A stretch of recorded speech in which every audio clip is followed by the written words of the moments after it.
Hello everyone, कैसे हो आप लोग। आई होप आप अच्छे होंगे। तो आप सभी का बहुत बहुत स्वागत है हमारे इस यूट्यूब चैनल पे।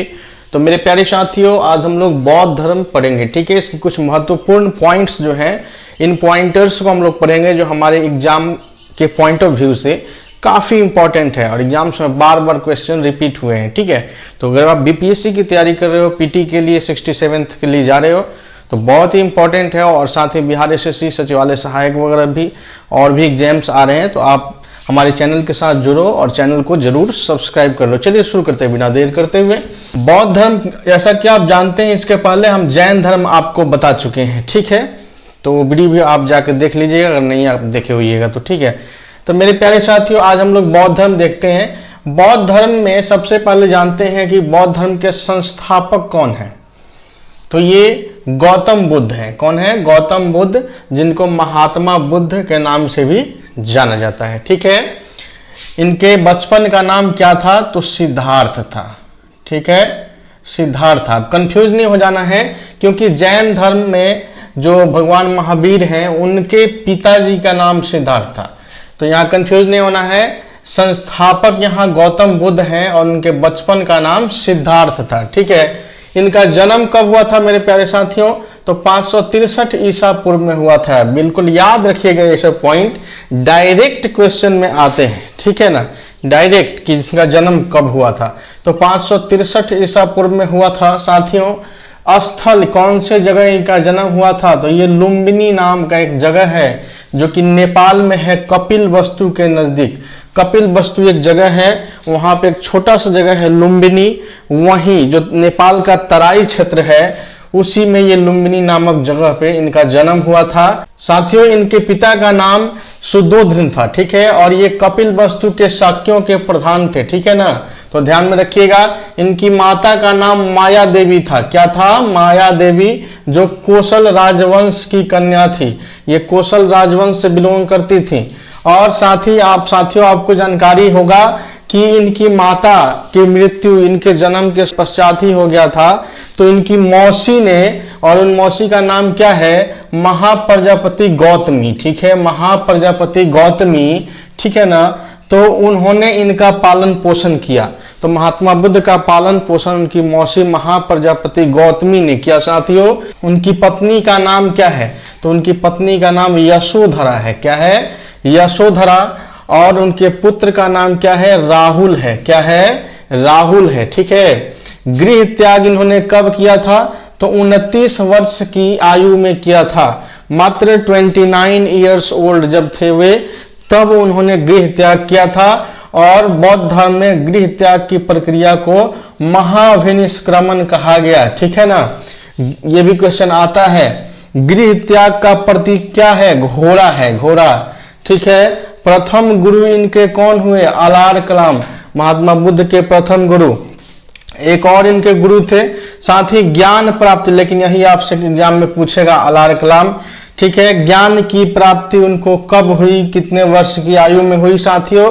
तो 35 वर्ष की आयु में उनको ज्ञान की प्राप्ति हुई। उरुवेला, जो बोध गया में जगह है, वहां निरंजना नदी, जो वर्तमान में फल्गु नदी है। ठीक है ना, तो फल्गु नदी या निरंजना नदी के तट पर पीपल के वृक्ष के नीचे हुआ, जिसको संबोधि कहा गया। पीपल वृक्ष के नीचे इनको ज्ञान की प्राप्ति हुई, जिसे संबोधि कहा गया साथियों। ठीक है, और एक सुजाता नाम की लड़की थी, उनके द्वारा इन्होंने उपवास तोड़ा, उसके हाथों से खीर खाकर अपना उपवास तोड़ा। साथ ही ये अन्य नामों से भी जाने जाते हैं, प्रज्ञावान, तथागत, मैत्रेय, शाक्य मुनि। ठीक है, प्रथम उपदेश कब दिया था? यानी प्रथम प्रवचन महात्मा बुद्ध ने कब दिया था? क्वेश्चन बारंबार आता है। तो इन्होंने ऋषिपत्तनम, जो सारनाथ में है, वहां पे दिया था। और प्रथम उपदेश जब इन्होंने दिया, तो उसको एक नाम मिला, धर्म चक्र प्रवर्तन। धर्म चक्र प्रवर्तन, याद रखिएगा साथियों। ठीक है, इनका सबसे प्रिय शिष्य कौन था? आनंद था इनका सबसे प्रिय शिष्य साथियों। और इसी आनंद के कहने पर इन्होंने बौद्ध जो भी संघ होता था, उसमें स्त्रियों को अनुमति दी थी, उसमें प्रवेश लेने की अनुमति स्त्रियों को आनंद के कहने पर ही इन्होंने दिया था। ठीक है, और आनंद से एक बार इन्होंने कहा था कि अगर हमारे संघ में स्त्रियों का प्रवेश अगर नहीं होता तो ये धर्म 5000 साल तक एग्जिस्ट करता, लेकिन ये प्रवेश होने से ये धर्म 500 साल से ज्यादा नहीं रहेगा। साथियों, धीरे धीरे इस धर्म में विकृतियां आ गई अन्य धर्मों की तरह। यहाँ पे भी मूर्ति पूजा से लेकर और तरह तरह के यहाँ पे भी कुरीतियां आ गई और इस धर्म का धीरे धीरे पतन होना शुरू हो गया। तो ये कहानी है छोटा मोटा, ठीक है ना, मैंने आपको बता दिया। देखिए, मृत्यु को बौद्ध धर्म में महापरिनिर्वाण कहा गया है। 80 वर्ष की आयु में महात्मा बुद्ध की मृत्यु हो जाती है और वो काल था 483 ईसा पूर्व, ठीक है, याद रखिएगा 483 ईसा पूर्व।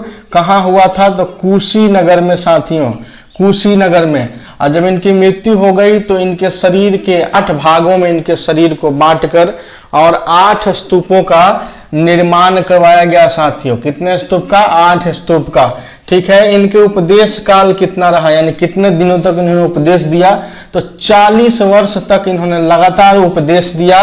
वहां के जन की भाषा, जैसे पाली, आम जन की भाषा जो पाली भाषा थी, उस भाषा में इन्होंने दिया। वर्षा ऋतु में ये नहीं जाते थे उपदेश देने, वर्षा ऋतु छोड़कर बाकी दिनों में ये उपदेश देते थे। सबसे अधिक उपदेश इन्होंने श्रावस्ती में दिया है, जो उस समय कोसल प्रदेश की राजधानी थी श्रावस्ती, वहां सबसे अधिक उपदेश दिया है।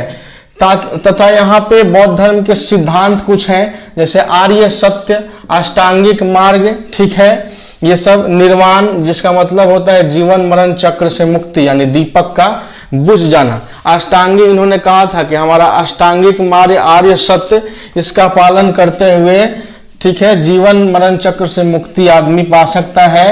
10 शील, ठीक है, और त्रिरत्न, ये बुद्ध धम्म और संघ। ये क्वेश्चन पूछता है कि बौद्ध धर्म के त्रिरत्न बुद्ध धम्म और संघ, ठीक है। तो ये इनके कुछ सिद्धांत है। इनका उपदेश किस भाषा में?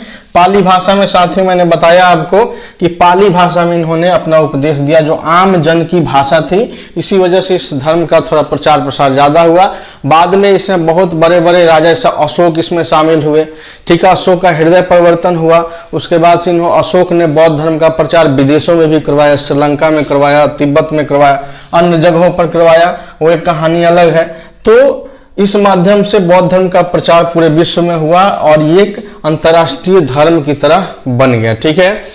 अब साथियों, बौद्ध संगीतियां बहुत महत्वपूर्ण है, एग्जाम में पूछे जाते हैं।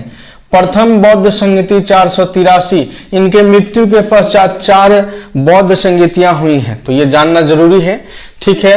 483 ईसा पूर्व में हुआ है राजगृह में पहला संगीति राजगृह में, और अध्यक्ष महाकश्यप, और शासन किसका था? अजातशत्रु। ये इंपॉर्टेंट है कि शासन किसका था? अजातशत्रु के समय प्रथम बौद्ध संगीति। द्वितीय बौद्ध संगीति 383 वैशाली में हुआ और कालाशोक के शासन काल में हुआ, ठीक है। तृतीय बौद्ध संगीति 251 ईसा पूर्व में पाटलिपुत्र में हुआ और ये अशोक के शासन काल में हुआ। चतुर्थ बौद्ध संगीति प्रथम शताब्दी में इधर, ठीक है, पहली शताब्दी में हुआ कुंडल वन में, और यह कनिष्क के शासन काल में हुआ, ठीक है साथियों। प्रथम बौद्ध संगीति में विनय पिटक और सुत्त पिटक की रचना हुई। सुत्त पिटक जानते होंगे बौद्ध धर्म की सबसे बड़ी ग्रंथ है, विनय पिटक सबसे छोटी ग्रंथ है, ठीक है ना। महासांघिक संप्रदाय कालाशोक, जब द्वितीय संगति हुई तो महासांघिक संप्रदाय एक उभर के आया, इसमें एक नया संप्रदाय महासांघिक संप्रदाय। तृतीय संगति अशोक के समय जब हुआ तो उसमें अभिधम्म पिटक की रचना की गई, ठीक है, ये एक मध्यम पिटक है, ठीक है। साथ ही चतुर्थ संगति में जो प्रथम शताब्दी में कुंडल वन में हुई कनिष्क के समय, तो इसमें 2 संप्रदाय में बट गए बौद्ध धर्म में लोग, एक हीनयान और एक महायान, ठीक है, याद रखिएगा, हीनयान और महायान। और ये महायान संप्रदाय में सबसे पहले मूर्ति पूजने की प्रथा शुरू हुई, यानी मूर्ति बनाकर उसकी लोग पूजा करने लगे, ठीक है, महात्मा बुद्ध की। साथ ही यहाँ स्वर्ग नरक का भी कंसेप्ट आ गया, तो यहाँ से विकृतियां शुरू हो गई, ठीक है।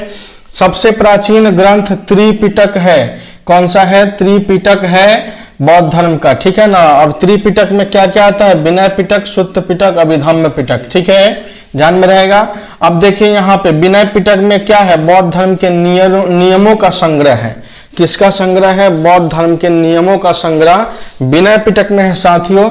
सुत्त पिटक में विचार और वचनों का संग्रह है, विचार और वचनों का संग्रह है, तथा अभिधम्म पिटक में बौद्ध दर्शन का संग्रह है, बौद्ध दर्शन का वहां पे पूरा वर्णन है। ठीक है, देखिए साथियों 16 महाजनपदों का वर्णन अंगुत्तर निकाय में मिलता है। ठीक है, और बुद्ध के पूर्व जन्मों की कहानी कथाएं कहाँ मिलती है? जातक में मिलती है साथियों।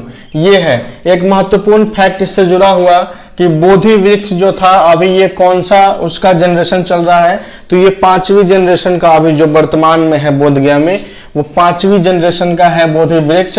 ठीक है, तो बोधि वृक्ष को बंगाल के शासक था उस समय, शैव शासक शशांक। कौन था? शशांक। ये क्वेश्चन पूछता है डायरेक्ट, उसने कटवा दिया था बोधि वृक्ष को। ठीक है, तो ये रहा साथियों कुछ महत्वपूर्ण फैक्ट जो आपके एग्जाम में डायरेक्ट लड़ता है एकदम एग्जाम में, तो इसलिए इतना पॉइंट को कम से कम देख कर जाएंगे तो बौद्ध धर्म से आपके कोई भी क्वेश्चन नहीं छूटेगा। ठीक है, इतना गारंटी है। तो चलिए प्यारे साथियों, आज के लिए इतना ही। बहुत बहुत धन्यवाद जुड़ने के लिए। जय हिंद, अपना विशेष ख्याल रखिए।